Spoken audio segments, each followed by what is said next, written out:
Apa kabar GKS Balikpapan? Salam sejahtera bagi kita semua.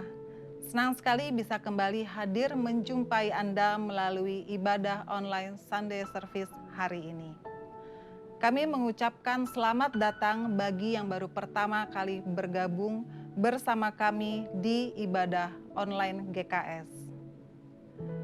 Baik, sebelumnya kami informasikan ada beberapa hal penting yang perlu kami sampaikan, yaitu yang pertama, kami mengundang Anda hadir bersama dengan kami di ibadah corporate prayer yang diadakan setiap hari Senin secara virtual, jam 8 malam via link Zoom. Kami bersyukur atas setiap jawaban atas doa-doa kita bersama.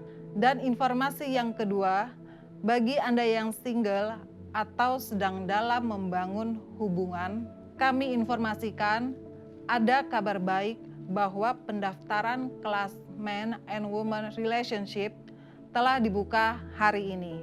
Kami mengundang Anda untuk bisa mengikuti kelas MWR. Anda bisa mendaftarkan diri Anda melalui link yang tertera pada layar berikut ini. Dan tidak terasa kita sudah berada di bulan April. Dan bulan spesial kita baru saja menyelesaikan ibadah Jumat Agung. Dan minggu ini kita memasuki ibadah Paskah. Sebagai informasi, di bulan April ini kita mengadakan Excellent Sacrifice. Apa itu Excellent Sacrifice? Excellent Sacrifice adalah persembahan terbaik yang kita persembahkan dengan iman, dengan hormat kita kepada Kristus, rasa sukacita kita, sebagaimana kita ketahui bahwa Kristus telah memberikan yang terbaik bagi kita melalui pengorbanannya di kayu salib. Bagaimana cara kita mempersembahkan excellent sacrifice? Anda bisa mentransfer pemberian excellent sacrifice Anda melalui nomor rekening yang tertera di layar berikut ini. Pastikan sebelum Anda memberi, tanyakan kepada Tuhan dan bawa dalam doa Anda. Dan bagi Anda yang rindu untuk memberikan persembahan, dapat ditransfer ke rekening kami atau menggunakan QR Code seperti yang tertera di layar berikut ini.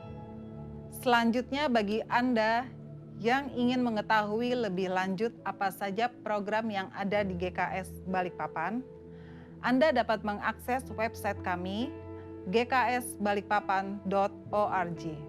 Sekarang saya mengundang, mari kita sama-sama menyiapkan diri kita, hati kita, pikiran kita untuk masuk dalam pujian dan penyembahan. Happy Easter sayang, puji nama Tuhan. Kalau kita boleh ada sampai saat ini, semua karena kebaikan Tuhan, semua karena kemurahan Tuhan. Sehingga Dia rela mati di kayu salib untuk menebus dosa setiap kita, untuk menebus setiap kesalahan dan pelanggaran kita. Dan Dia membawa kemenangan bagi setiap kita. Dia membawa pemulihan bagi setiap kita. Untuk itu, mari sama-sama kita datang kepada Tuhan, menyatakan rasa syukur kita kepada Dia dengan segenap hati kita, dengan segenap jiwa dan roh kita. Terima kasih Tuhan, terima kasih Yesus buat setiap pengorbanan dan keselamatan yang Engkau beri Tuhan. Thank you Lord Jesus. Terima kasih Tuhan. Terima kasih Yesus. Hanya Kau Tuhan di hidupku. Kau berikan hidup yang baru. Darah-Mu menyucikan, pulihkan hatiku. Ku nyatakan Kaulah segalanya. Engkaulah sumber pengharapan.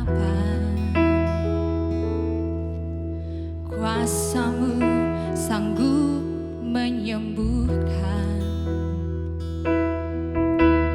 Jiwaku pun berserah hanya kepadamu, Yesus, Kaulah segalanya.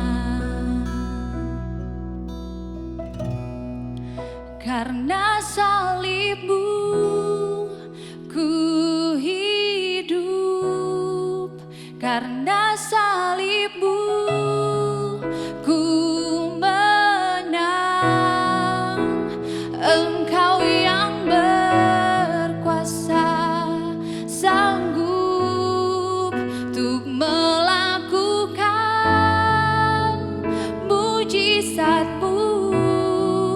Karena salibmu ku hidup, karena salibmu ku menang.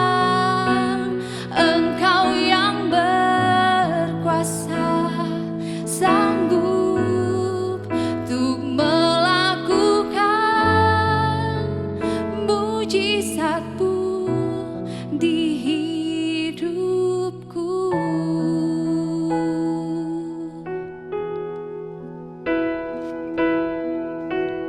Engkaulah sumber pengharapan, kuasa-Mu sanggup menyembuhkan. Jiwaku pun berserah hanya kepadamu, Yesus, Kaulah segalanya. Oh, karena salibmu ku hidup, karena salibmu ku menang. Engkau yang berkuasa, sanggup untuk melakukan mujizat-Mu. Karena salibmu ku hidup, karena salibmu ku menang. Engkau yang berkuasa, sanggup untuk melakukan mujizat-Mu di hidupku.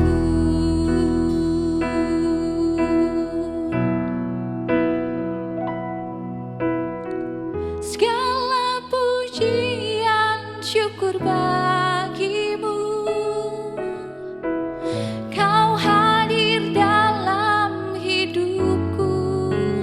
Kini ku datang sujud di hadapan-Mu, memuji-Mu, menyembah-Mu, Yesus, ku menyembah-Mu.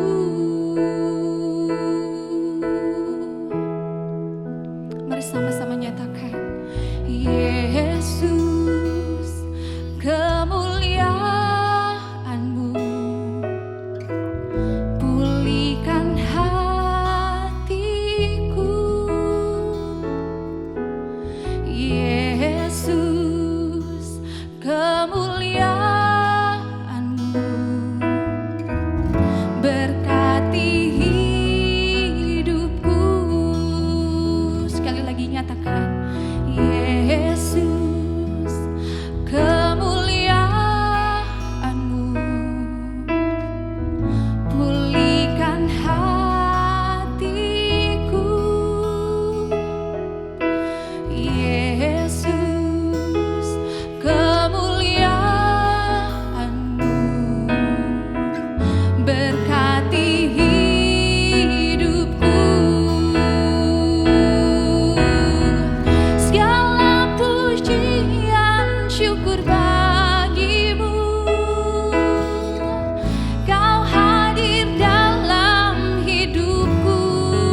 Segala pujian syukur bagimu.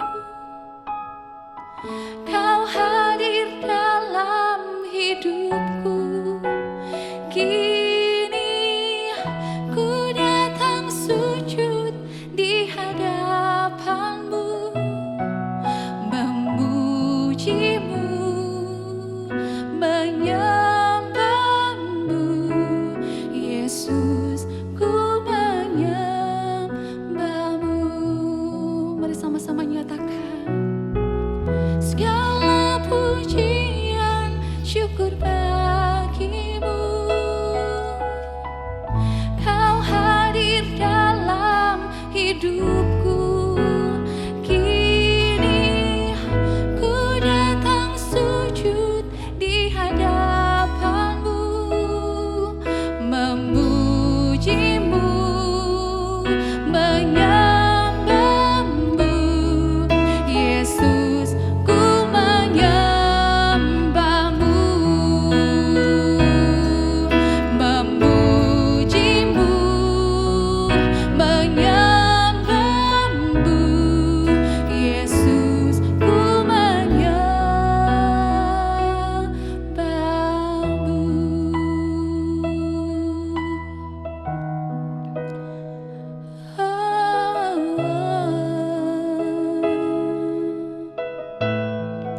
Kami sembahmu, Tuhan.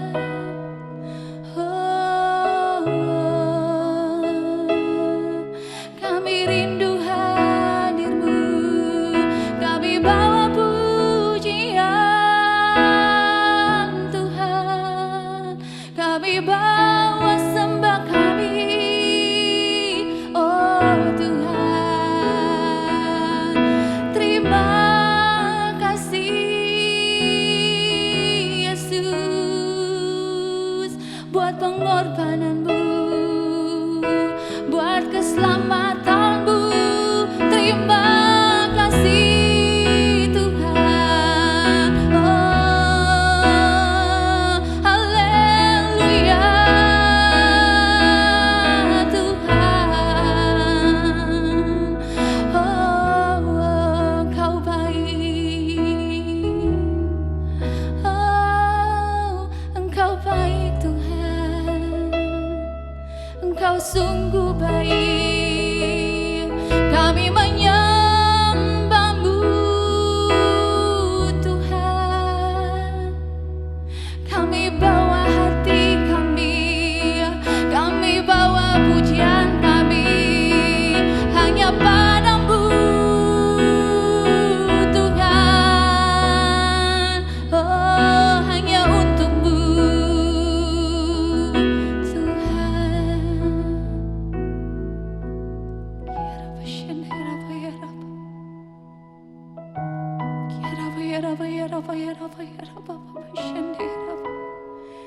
Terima kasih Tuhan. Terima kasih buat pengorbanan-Mu Tuhan. Terima kasih buat kemenangan-Mu Tuhan. Kemenangan yang Kau beri bagi setiap kami Tuhan. Pemulihan, keselamatan yang Kau beri bagi setiap kami. Sungguh nama-Mu ajaib Tuhan. Sungguh nama-Mu berkuasa Tuhan. Sungguh nama-Mu indah Tuhan. Oh terima kasih Yesus. Terima kasih Yesus. What a beautiful name it is. What a beautiful name it is. The name of Jesus Christ my King. What a beautiful name it is. Nothing compares to this. What a beautiful name it is. The name of Jesus.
Hai GKS Balikpapan, selamat pagi. Senang menjumpai saudara kembali hari ini. Saya berharap saudara dalam keadaan yang baik dan sehat tentunya. Welcome home buat setiap saudara yang baru pertama kali join di ibadah online kami pada hari ini. Hari ini adalah hari yang sangat spesial buat kita semua. This is the Easter Sunday. Hari ini adalah Minggu Paskah. Ya, hari ini kita merayakan Yesus bangkit dari kematian. Kenapa kita perlu merayakannya? Karena dia bangkit. Karena dia bangkit, dia hidup, maka kita punya masa depan. Kita punya pengharapan buat setiap orang yang percaya kepadanya. Minggu Paskah ini bertambah spesial karena hari ini kita akan dilayani oleh seorang hamba Tuhan yang luar biasa. Dia menjadi salah satu inspirasi saya dan mentor saya dalam banyak hal. Dalam hal hikmat, kepemimpinan, kesetiaan, pelayanan, pernikahan. Saya tidak pernah lupa dia pernah berkata bahwa pelayananmu hanya bisa sekuat pernikahanmu. Kalau pernikahanmu kuat, maka pelayananmu juga akan kuat. Karena pernikahan yang kuat akan menopang pelayanan itu menjadi kuat. Termasuk satu kali dia pernah mengatakan buat para pastor, your church is just as strong as your marriage. Gerejamu hanya bisa sekuat pernikahanmu. Kalau pernikahanmu kuat, maka gerejamu kuat. Kalau pernikahanmu lemah, maka gerejamu menjadi lemah. Dia memimpin dan membangun sebuah gereja yang kuat di Jakarta yang berdampak sampai ke bangsa-bangsa.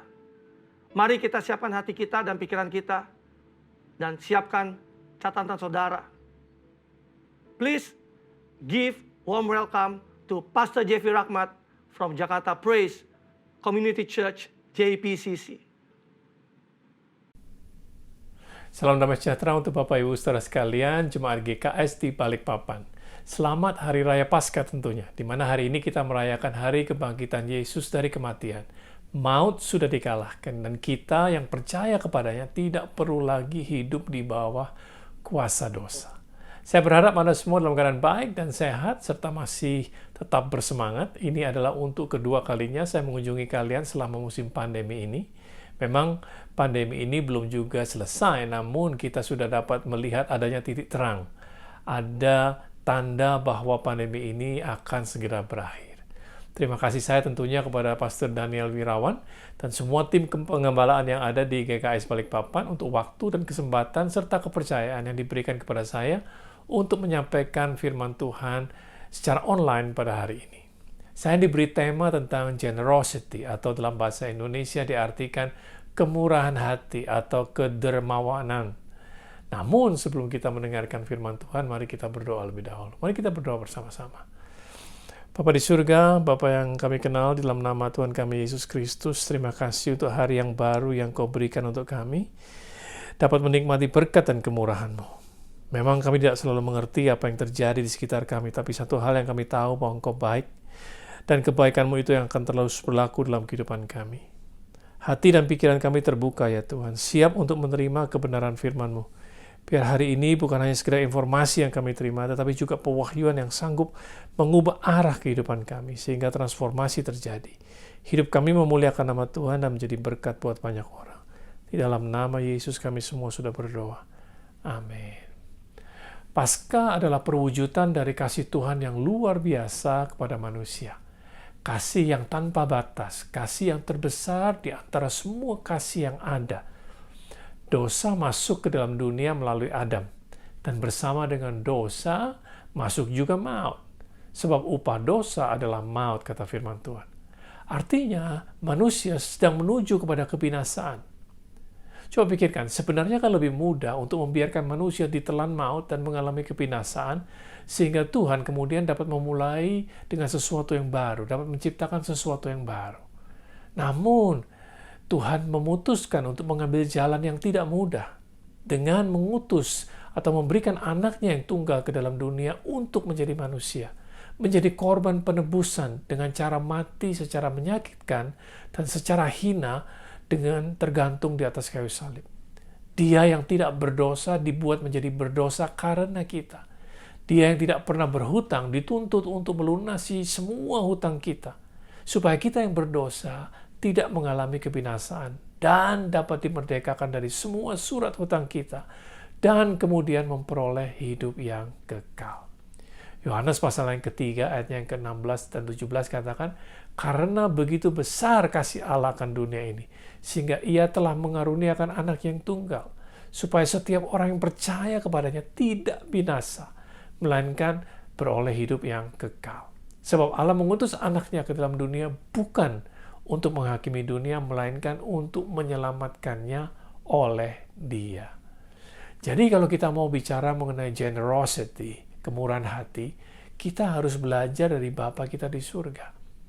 Dia yang rela berkorban, memberikan yang terbaik, yaitu Yesus sebagai perwujudan dari kasih-Nya kepada kita, manusia yang sebenarnya layak untuk dihukum dan binasa. Bicara mengenai kemurahan hati atau generosity tidak melulu bicara mengenai uang. Sama halnya juga kalau kita bicara soal prosperity atau kemakmuran, atau bicara soal kaya atau miskin, itu bukan hanya soal uang atau tidak punya uang. Sebab kemakmuran, kaya atau miskin itu lebih berbicara mengenai kondisi hati dan cara berpikir seseorang, lebih daripada kondisi keuangannya. Ada orang yang secara keuangan tidak punya banyak, namun cara berpikirnya kaya. Sebaliknya ada orang yang secara keuangan punya banyak, tetapi cara berpikirnya miskin. Mari kita buka Alkitab kita dalam kitab Yohanes, 3 Yohanes tepatnya, 3 Yohanes 1 ayat yang kedua. Saudaraku yang kekasih, aku berdoa semoga engkau baik-baik dan sehat-sehat saja dalam segala sesuatu, sama seperti jiwamu baik-baik saja. Kata baik-baik di sana lebih tepat diterjemahkan sebagai makmur atau berhasil, atau dalam bahasa Inggrisnya adalah prosper. Banyak orang, termasuk orang-orang Kristen, yang menginginkan prosperity, menginginkan kemakmuran dalam hidup mereka. Namun seolah-olah semakin dikejar prosperity atau kemakmuran, semakin menjauh dari mereka. Mengapa? Sebab prosperity atau kemakmuran itu dimulai dari dalam, dimulai dari hati dan pikiran seseorang. Itu sebabnya kondisi rohani kita menentukan kondisi jasmani kita. Kita hidup dari dalam keluar. We live from the inside out. Ya, perhatikan firman Tuhan ini. Ada yang disebutkan di sini dua hal. Maksud saya disebutkan di sini dua hal, yaitu kata baik-baik dan sehat-sehat saja. Salah satu ciri dari sikap hati yang sehat adalah mempunyai kemurahan hati. Kedua hal ini perlu berjalan bersama-sama, yaitu kemakmuran dan kemurahan hati. Kemakmuran dan kemurahan hati. Amsal pasal yang ke-11 ayat yang ke-24 dan 25 katakan, ada yang menyebar harta tetapi bertambah kaya. Ada yang menghemat secara luar biasa namun selalu berkekurangan. Siapa banyak memberi berkat, diberi kelimpahan. Siapa memberi minum, ia sendiri akan diberi minum.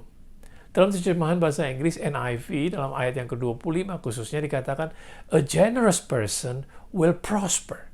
Whoever refreshes others will be refreshed. Nah, tujuan kita menjadi makmur adalah supaya kita dapat berkemurahan hati. Supaya dapat berbagi atau dapat memberi. Dan semakin sering seseorang memberi atau berbagi, semakin makmur dia. Kemurahan hati menolong kita untuk tidak pelit, untuk tidak kikir, tidak berfokus pada diri kita saja, tetapi kepada kebutuhan orang lain dan kepentingan orang lain. Sehingga kita menjadi pribadi yang dewasa. Seseorang bernama Christian Smith, Professor of Sociology dari University of Notre Dame, dan juga Hilary Davidson, calon PhD dari sosiologi juga di Notre Dame, University yang sama. Mereka berdua menuliskan buku. Judulnya ini, The Paradox of Generosity. Giving we receive, grasping we lose. Memberi kita menerima, menggenggam kita kehilangan. Nah, ini bukan buku rohani. Ini buku ditulis setelah penulisnya melakukan research selama 5 tahun terhadap kira-kira 2.000 orang di Amerika.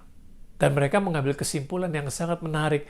Mereka katakan bahwa kemurahan hati atau generosity itu bersifat paradoks atau bersifat kontradiktif. Bahwa orang yang suka memberi atau orang yang suka berderma pada akhirnya akan menerima kembali. Itu hasil penelitian mereka.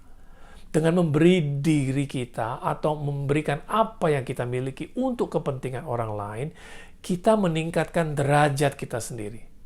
Melepaskan sebagian dari apa yang kita miliki mengakibatkan kita menjadi lebih produktif.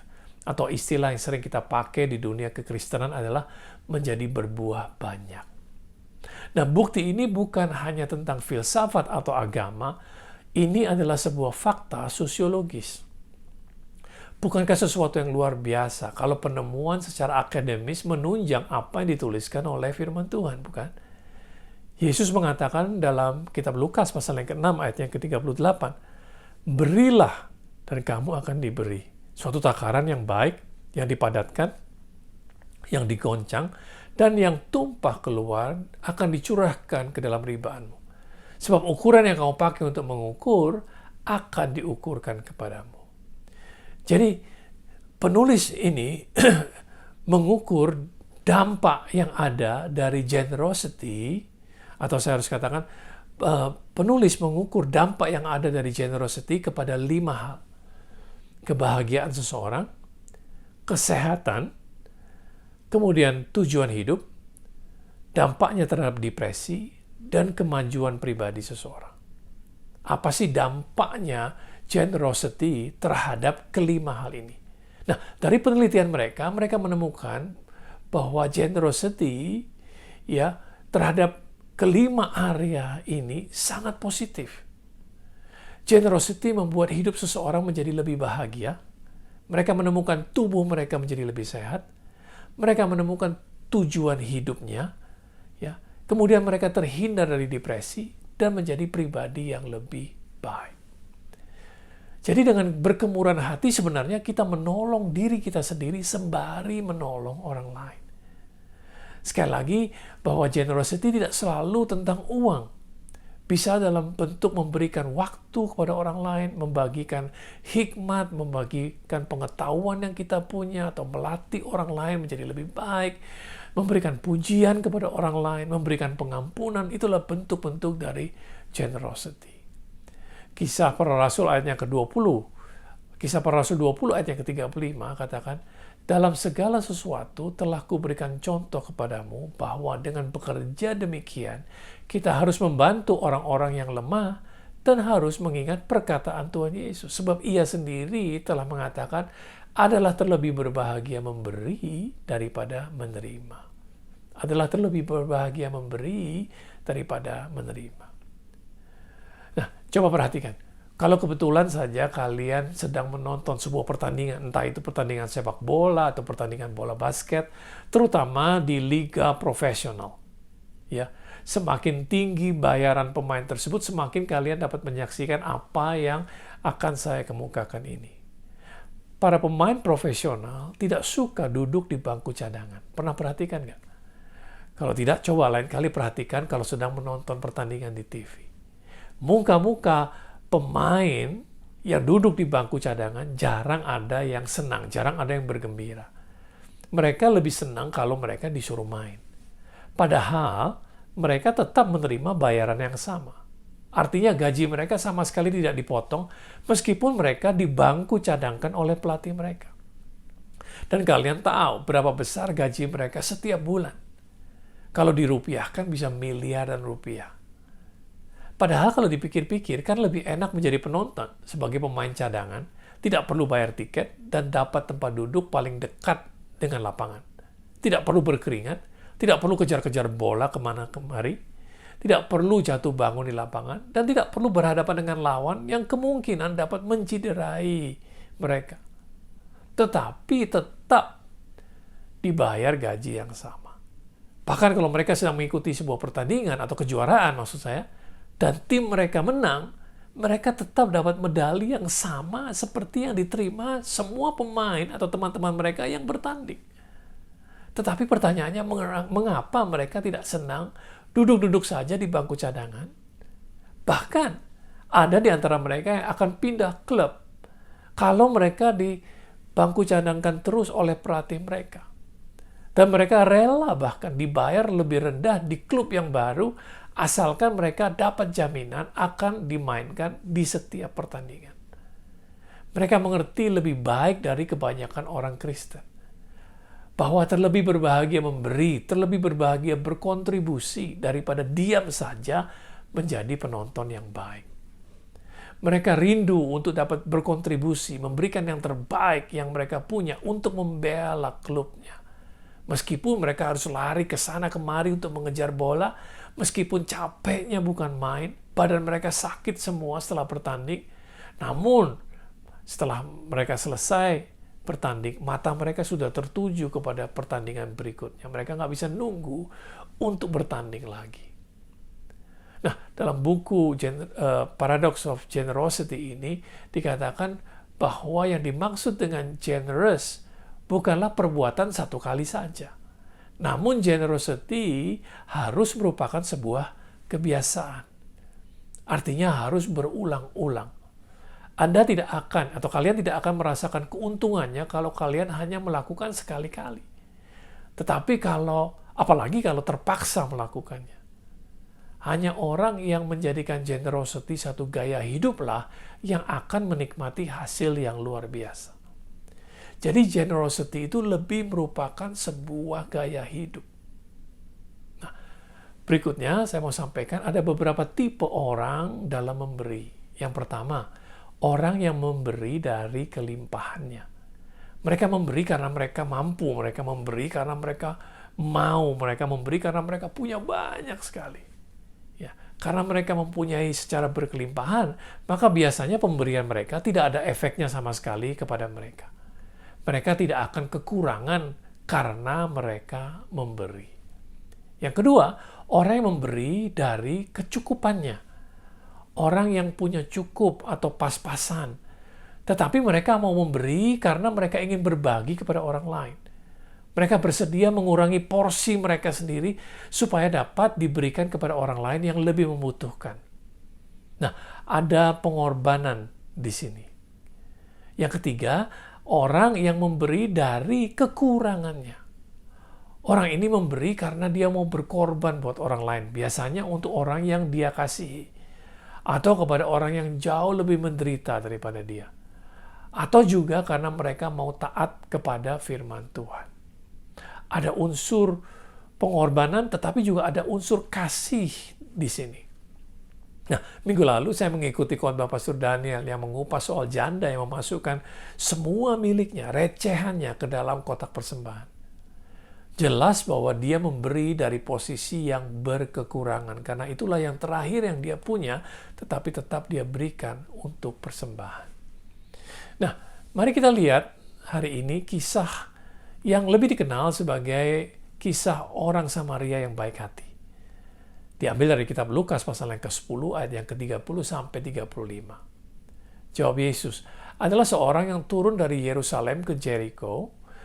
Ia jatuh ke tangan penyamun-penyamun yang bukan saja merampoknya habis-habisan, tetapi juga memukulnya, dan sesudah itu pergi meninggalkannya setengah mati. Kebetulan ada seorang imam turun melalui jalan itu. Ia melihat orang itu, tetapi ia melewatinya dari seberang jalan. Demikian juga seorang Lewi datang ke tempat itu. Ketika ia melihat orang itu, ia melewatinya dari seberang jalan. Lalu datanglah seorang Samaria yang sedang dalam perjalanan ke tempat itu. Dan ketika ia melihat orang itu, tergeraklah hatinya oleh belas kasihan. Ia pergi kepadanya, jadi dia tidak menghindar, tapi dia malah mendekat, lalu membalut luka-lukanya, sesudah ia menyiraminya dengan minyak dan anggur. Kemudian ia menaikkan orang itu ke atas keledai tunggangannya sendiri, lalu membawanya ke tempat penginapan dan merawatnya. Keesokan harinya ia menyerahkan 2 dinar kepada pemilik penginapan itu, katanya, rawatlah dia, dan jika kau belanjakan lebih dari ini, aku akan menggantikannya waktu aku kembali. Nah, sedikit latar belakang yang perlu diketahui supaya kita mendapatkan konteks dari cerita ini. Yaitu bahwa orang Yahudi tidak bergaul dengan orang Samaria. orang-orang Yahudi menganggap orang Samaria itu lebih rendah derajatnya dibandingkan dengan mereka. Orang Samaria itu istilahnya blasteran, ya, campuran antara orang-orang Yahudi dengan orang-orang dari Asyur yang dulu datang menyerang kerajaan utara Israel. Orang-orang Asyur menduduki daerah tersebut, mengawini orang-orang Yahudi, dan keturunan mereka tinggal di daerah itu. Sehingga mereka dikenal sebagai orang Samaria. Nah, jadi buat orang Yahudi, ya, mereka tidak menganggap orang Samaria itu orang asli Yahudi. Orang Samaria mempunyai versi Taurat mereka sendiri dan mereka menyembah bait Allah di Gunung Gerizim. Nah, begitu rendahnya pandangan orang Yahudi kepada orang-orang Samaria, sampai-sampai contohnya nih, kalau mereka mau melakukan perjalanan dari daerah selatan, dari Yudea ke Galilea yang berada di utara, mereka rela memilih rute yang lain. Padahal ada rute atau jalan yang lebih pendek, yaitu lewat Samaria. Tetapi mereka memilih melewati jalan yang lebih panjang sampai harus menyeberangi sungai Yordan hanya untuk menghindar dari Samaria yang terletak di tengah-tengah antara Yudea dan Galilea. Nah, mengapa demikian? Karena mereka tidak mau tercemar dengan orang Samaria. Sebegitu hebatnya perselisihan di antara mereka. Nah, sekalipun tidak diberitahukan di cerita ini secara spesifik, tapi kita tahu bahwa orang yang sedang turun dari Yerusalem ke Yeriko ini adalah orang Yahudi. Dan dalam perjalanannya ia dirampok, dipukuli, dan ditinggalkan sekarat begitu saja di jalanan.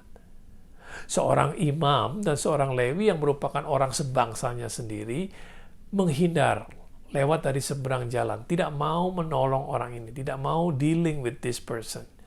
Kemudian muncul orang Samaria yang sedang dalam perjalanan. Dia berhenti bahkan untuk menolong orang Yahudi ini. Nah, menurut saya orang Samaria ini adalah orang yang sangat-sangat dermawan, sangat berkemurahan hati, sangat generous. Dan dia menurut saya memenuhi ketiga tipe orang yang memberi yang saya kemukakan tadi. Pertama, kita lihat bahwa dia memberi uang ya kepada yang punya penginapan. Dia memberi uang dari posisinya yang berlimpah.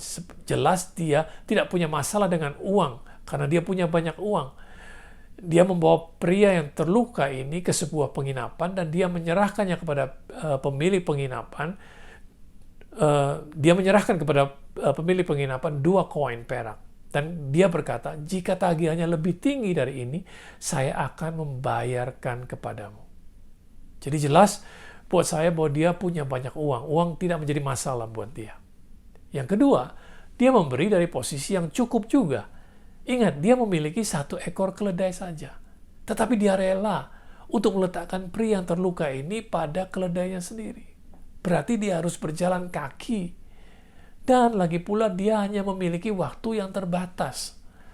Tetapi tetap dia ingin memberikan waktunya untuk membantu dan merawat pria Yahudi ini sebelum menyerahkannya kepada pemilik penginapan. Dia memberi juga dari posisi yang cukup. Yang ketiga, dia memberi dari posisi yang kurang. Apa yang dimaksud? Atau apa yang saya maksudkan dengan hal ini?